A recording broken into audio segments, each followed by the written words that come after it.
મહાનગરપાલિકાની દબાણ વિરોધી કાર્યવાહી ફરી શરૂ થઈ છે। ઇસ્કોન મંદિર સામે રોડ પર ડિમોલિશન કામગીરી હાથ ધરાઈ।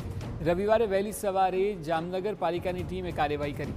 લગભગ 1,20,000 ચોરસ ફૂટ વિસ્તારમાંથી દબાણ દૂર કરાયા છે। શહેરી ગરીબોના આવાસ માટેની જમીન ખાલી કરાવવામાં આવી છે। 16 જેટલા આસામીઓના દબાણ દૂર કરાયા છે। ગેરકાયદે કોમર્શિયલ બાંધકામ હટાવવામાં આવ્યા છે। દબાણ હટાવવા 8 જેસીબી અને 6 ટ્રેક્ટરનો ઉપયોગ કરાયો છે। લાઇટ, ફાયર, એસ્ટેટ, સ્લમ અને સિક્યુરિટી વિભાગ જોડાયા છે। લગભગ 50 કર્મચારીઓ દબાણ હટાવવાની કામગીરીમાં જોડાયા છે। ચૂંટણીની આચારસંહિતા પૂર્ણ થતાની સાથે જામનગર મહાનગરપાલિકા દ્વારા વહેલી સવારથી દબાણને હટાવવાની કામગીરી શરૂ કરવામાં આવી છે। આપણી સાથે જામનગરના અધિકારી જોડાયા છે, તેમની પાસેથી જાણશું હાલ કયા વિસ્તારમાં કયા પ્રકારની કામગીરી।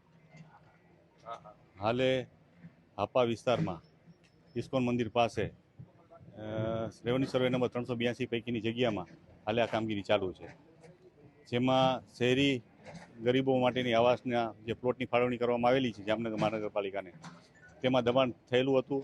એ દબાણને દૂર કરવાની હાલે કાર્યવાહી ચાલુ છે।